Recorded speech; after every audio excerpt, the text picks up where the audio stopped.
To look at this latest development, we're joined by partner PwC, Kenneth Erikume. Kenneth, thank you for joining us. Just briefly explain for us how significant is the reappointment of Ngozi Okonjo-Iweala, especially being the first woman and the first African to hold that role? Yeah, thank you very much. I think for me, I'm quite excited at the fact that we have a great Nigerian who's representing us. Do not forget that during her tenure as the coordinating minister and the Minister of Finance for Nigeria, we had a lot of positives from an economic perspective. We negotiated out from significant foreign debts. And we had an economy whose trajectory was actually upwards. So I think, first of all, I'm proud as a Nigerian, and I'm also quite proud as for women in the economy doing great things.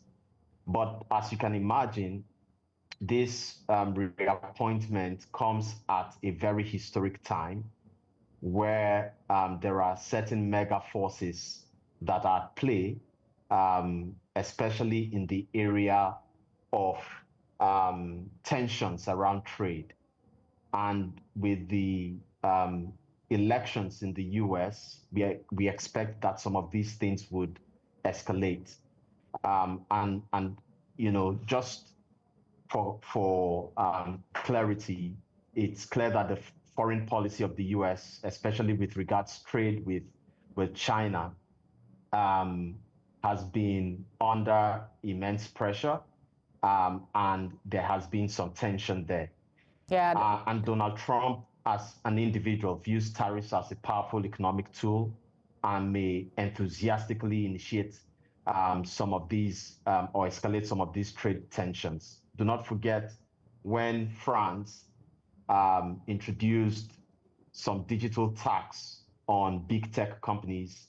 Then when President Trump was the president of the United States, there was also a retaliation in terms of introducing tariffs on French wine. So this sort of context means that there would be tension, and the World Trade Organization would have an important role in reducing that tension and stabilizing the global economy.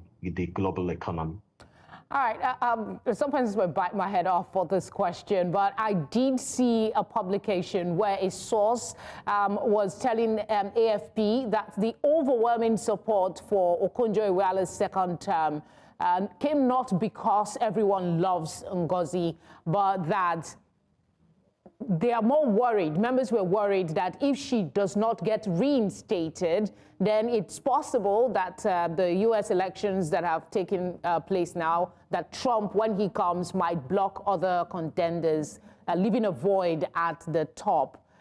This was corroborated by a former WTO spokesperson who also spoke to AFP that speeding up her reappointment creates tension in the relationship with the U.S. So I want you to, speak on this and maybe expatiate briefly on the Trump-WTO dynamics and its impact on the organization itself. Yes, I think there is some politics around the acceleration of the election, as people have highlighted. And really, when there are when people come together or have to form some relationship, whether locally or at a global stage, politics comes into play. And this involves things around selection, elections, and so on. So I wouldn't want to corroborate or not corroborate because I'm not a politician, but clearly it's important that the World Trade Organization continues to function effectively, especially at this stage where things could actually accelerate in the wrong way. Now, remember, in the 1930s, we had the Great Depression. And one of the reasons for this was an increase in in tariffs at the time, which some would argue does not necessarily lead to inflation. But, it led to almost a 10 years, or if not, 10 years, depression in the global economy that did not only have an impact in the US, but also had an impact on the global industrial economy at the time. So, there has to be some economic coherence, especially with regards to tariffs, because tariffs, some argue that tariffs don't cause inflation, especially from the Chinese context, because some would say the Chinese exporters absorb the cost, and the Chinese government grants some subsidies. But you must understand that subsidies are depending on the strategy of different governments, too, which governments use from time to time to stabilize the economy and to drive trade. But from my perspective, new tariffs would have an adverse effect because they will raise prices and also alter trade flows. That would then create some dynamic because, from the US context and even now, it's not a Trump thing. There are concerns from the US around, the fairness of the trades from China, as well as, Chinese technology. And managing that could have ripple effect across the globe. So there could be winners, there could be losers.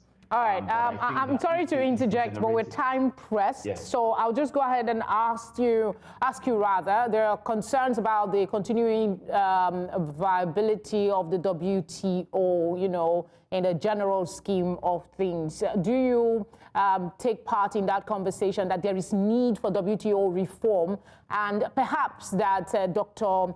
Okonjo-Iweala will be able to do more this second time around? Yeah, I believe that there is always room for improvement. Like you said, some have argued about the relevance of the World Trade Organization and its effectiveness in moderating tensions and dealing with tensions amongst countries. Of course, there are also questions around from the developing economies perspective, whether the World Trade Organization provides that pivot or foundation for developing countries to also accelerate their economic growth. So those questions have been raised, and in my opinion, I believe that there's always room for improvement. So it's important that the World Trade Organization understands that the context of when it was formed, the global economy has shifted significantly. So they now need to look at their mandate as well as their structure, as well as policies to ensure that they are fit for purpose, in the current dispensation. So I would vote as well that there is need for reforms and to look at the structure and to ensure that there is effectiveness and efficiency in terms of some of the interventions of the World Trade Organization. Kenneth, thank you for speaking with us. Thank you very much for inviting me.